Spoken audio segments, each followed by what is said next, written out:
கிறிஸ்துவுக்குள் அன்பானவர்களே, ஆண்டவராகிய இயேசுவின் நாமத்தில் உங்களுக்கு என் அன்பின் வாழ்த்துக்கள். ஒன்றுக்கும் உதவாதவர்கள் என்றும் எதுக்குமே இவங்க பிரயோஜனப்பட மாட்டார்கள் என்றும் மனிதர்களினால் சுற்றிலும் இருக்கின்ற சூழ்நிலைகளினால் யார் யாரெல்லாம் உதாசீனப்படுத்தப்படுகின்றார்களோ, தள்ளப்படுகின்றார்களோ, நிராகரிக்கப்படுகின்றார்களோ அவர்களை தேவன் மூளைக்கு தலைக்கல்லாக மாற்ற வல்லவர். அவர்கள் மூலம் பெரிய காரியங்களை செய்து முடிப்பதற்கும் அவர் போதுமானவர். வேதத்திலே மார்க்கு சுவிசேஷம் 12ஆம் அதிகாரம் 10வது வசனம் இவ்வாறு சொல்லுகின்றது: வீடு கட்டுகிறவர்கள் ஆகாதென்று தள்ளின கல்லே மூளைக்கு தலைக்கல்லாயிற்று. இந்த உவமையை குறித்து நாம் பார்த்தோமே ஆனால் அந்த அதிகாரம் தொடக்கத்திலிருந்து நம்ம தியானிக்கிற பொழுது ஆண்டவராகிய இயேசு கிறிஸ்து விதமாக ஒரு காரியத்தை சொல்லுகின்றார். என்ன தெரியுமா? ஒரு திராட்சை தோட்டத்தை ஒரு மனிதர் ஏற்படுத்துகின்றார். அதை ஏற்படுத்தி அதற்கு வேலியெல்லாம் அமைத்து அங்கே ரச தொட்டியை எல்லாம் ஏற்படுத்தி கோபுரத்தையும் கட்டி ஒரு தோட்டக்காரன் கிட்ட குத்தகைக்கு கொடுத்துட்டு போகிறார், புரதேசத்துக்கு இல்லையா. அப்போ அந்த திராட்சை தோட்டம் இப்பொழுது கனி கொடுக்கிற சமயம் வந்து விட்டது. அதனால் அவருடைய பங்கை பெற்றுக்கொள்கிறதுக்காக அவர் தன்னிடமிருந்து ஊழியக்காரனை அனுப்பி வைக்கின்றார். ஆனால் அவங்க என்ன பண்ணாங்க? அந்த ஊழியக்காரனை பிடித்து அடித்து கொன்று போட்டாங்க. இன்னும் அடுத்து ஒருவரை அனுப்புகின்றார், அடுத்து ஒருவரை அனுப்புகின்றார், இன்னும் சிலரை அனுப்புகின்றார். அனுப்புகிற எல்லாரையுமே பிடித்து அடித்து கொன்று போட்டு விட்டுட்டாங்க. கடைசியா அவர் நினைத்தார், சரி என்னுடைய சொந்த மகனை நான் அனுப்பி பார்க்கலாமே, அவன் உரிமையாளன் அல்லவா, அனுப்பினால் ஒருவேளை இவங்க பயந்து அந்த பலனை கொடுத்துடலாமே, அந்த காரியங்களை இவங்க கையில் ஒப்பு கொடுத்துருவாங்கன்னு சொல்லிட்டு நம்பி சொந்த குமாரனை அனுப்பி வைத்தார். அப்பொழுதும் என்னவாயிற்று?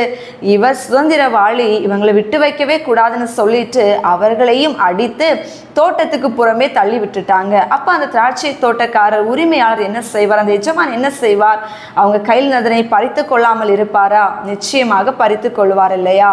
இந்த ஓமையை ஆண்டவராகிய இயேசு கிறிஸ்து தன்னை குறித்து அவரிடத்துல சொல்லி இருக்கிறார் என்பதனை உங்களால் உணர்ந்து கொள்ள முடிகிறதா? ஆராய்ந்து பார்த்தால் திராட்சை தோட்டக்காரர் யார்? அந்த உரிமையாளர் யார்? பிதாவானவர் இல்லையா? உலகத்தை படைத்து எல்லா காரியங்களையும் உருவாக்கி மனுஷன் கையில் கொடுத்து எல்லாத்தையும் நல்லதாக நடத்தணும்னு நினச்சி அவங்க பலன் கொடுக்கிற ஒரு வாழ்க்கை வாழ வேண்டும் என்று சொல்லித்தான் நம்மை யாவரையுமே அவர் உருவாக்கினார்.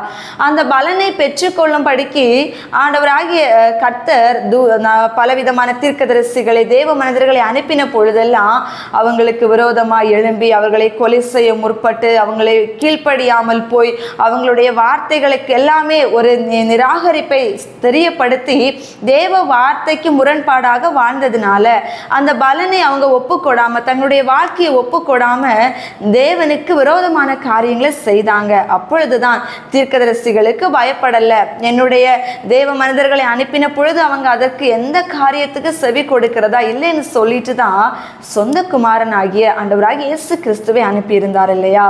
அப்பொழுதாகிலும் செவி கொடுப்பார்கள் என்று நினைத்தால் அப்படியும் செவி கொடுக்கிறதாக இல்லை, அவருடைய வார்த்தைக்கும் கீழ்ப்படுகிறதா இல்லை.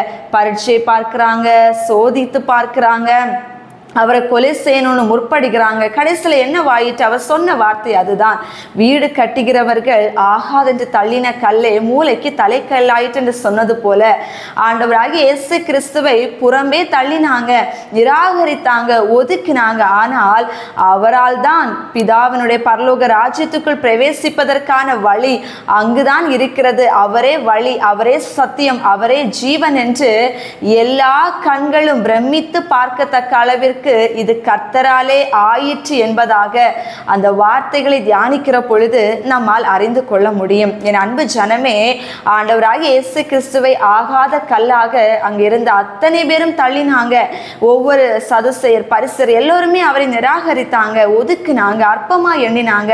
ஆனால் அவரை ஏற்றுக்கொண்டு அவர் வழிகள் நடக்கிற பொழுதுதான் பரலோகத்தில் பிரவேசிக்க முடியும் என்கின்ற ஒரு நிச்சயம் கடைசியில் உருவாக்கப்பட்டதல்லவா?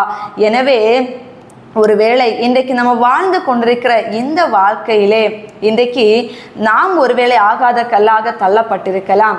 நம்ம உண்மையாக தான் இருக்கிறோம், நன்மை செய்யணும்னு தான் நினைக்கிறோம், தேவனுடைய வார்த்தைகளுக்கு பயந்து வாழுகின்றோம், நம்ம யாருக்கும் எந்த தீமை செய்யக்கூடாதுன்னு நினைத்து கூட இருக்கிறவங்களை தேவனுக்குள்ள வாழ வைக்கணும் இல்லையா, நம்மால் முடிந்த உதவிகளை செய்யணும், யாருக்கும் பிரச்சனை இல்லாமல் வாழணும்னு நம்ம நினைக்கிறோம். ஆனால் நம்ம வாழ்க்கையில் துன்பங்கள் தொல்லைகள் நம்மை ஒவ்வொருவரும் உதாசீனப்படுத்துவது, காரணமே இல்லாமல் பழி சுமத்துவது, நம்மை குற்றவாளியாக விமர்சனம் செய்வது, எப்பொழுது பார்த்தாலும் எதையாவது சொல்லி சொல்லி நம்மை அள வைப்பது, ஒதுக்குவது, நிராகரிப்பது, துன்பப்படுத்துவது, காயப்படுத்துவது என்று சொல்லி ஒருவேளை புண்படுத்தி கொண்டே இருக்கலாம், உங்களை உதாசீனப்படுத்தி கொண்டே இருக்கலாம், வார்த்தைகளினால் உங்களை குற்றம் தீர்த்து கொண்டே இருக்கலாம், பலவிதமான விமர்சனங்களுக்கு உங்களை உட்படுத்தி கொண்டே இருக்கலாம். நீங்க எதுக்குமே பிரயோஜனப்பட மாட்டீங்கன்னு சொல்லிட்டு உங்களுக்கு உரியதை உங்களுக்கு கொடுக்காம இன்னைக்கு உங்களை ஒன்றுமில்லாத ஒரு நிலைமையிலே புறம்பே தள்ளி இருக்கலாம். என் அன்பு ஜனமே,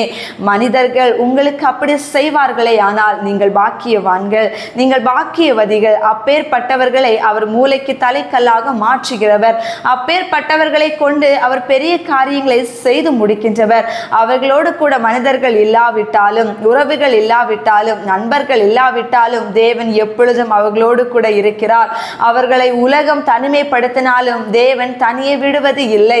அவர்களை இந்த உலகம் அற்பமாய் எண்ணினாலும் தேவன் அருமையான மகன், அருமையான மகள் என்று அவர்களை அழைக்கிறவராக இருக்கின்றார்.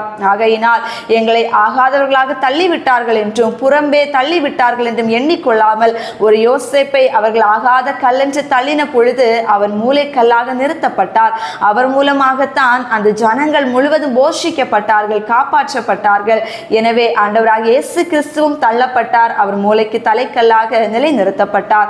இன்றைக்கு நீங்களும் அப்பேற்பட்ட நிலைமையில் இருப்பீர்களே, ஆனால் நிச்சயமாக உங்களை அவர் மூளைக்கு தலைக்கல்லாக மாற்றுவார், எந்த சந்தேகமும் இல்லை. ஆனால் சற்றாகிலும் தேவனோடு கூட இருக்கிற உறவை மட்டும் விட்டு விடாமல் கடைசி வரையிலும் அவரோடு நிலைத்திருங்கள். நிச்சயமாக உங்கள் பலன் அவருடைய சமூகத்தில் எண்ணப்படும் என்பதில் எந்த மாற்றமும் இல்லை. ஜெபிப்போமா?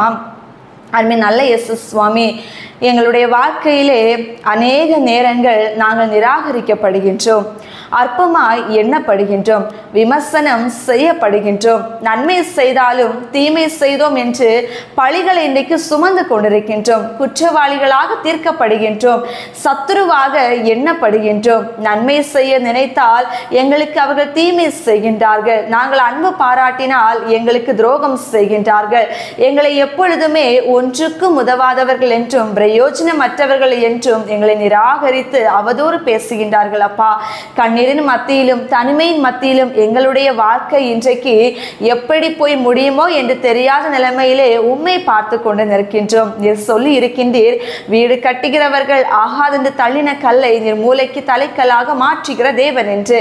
ஆகையினால் இன்றைக்கு எங்களுடைய வாழ்வை உங்க கரத்துல கொடுத்திருக்கின்றோம். ஆகாத கல்லை போல இருக்கிற எங்கள் வாழ்வை நீர் நிச்சயமாக தலைக்கல்லாக மாற்றுவீர் என்கிற நிச்சயத்தோடு எங்களுடைய எல்லா நிலைமைகளையும் உங்க கரத்துல ஒப்பு கொடுக்கிறோம். நீரே எங்களை வழி நடத்தும், நீரே எங்களை பொறுப்படுத்திக் கொள்ளும். இயேசு கிறிஸ்துவின் நாமத்தினால் ஜெபிக்கிறோம் நல்ல பிதாவே, ஆமேன். God bless you.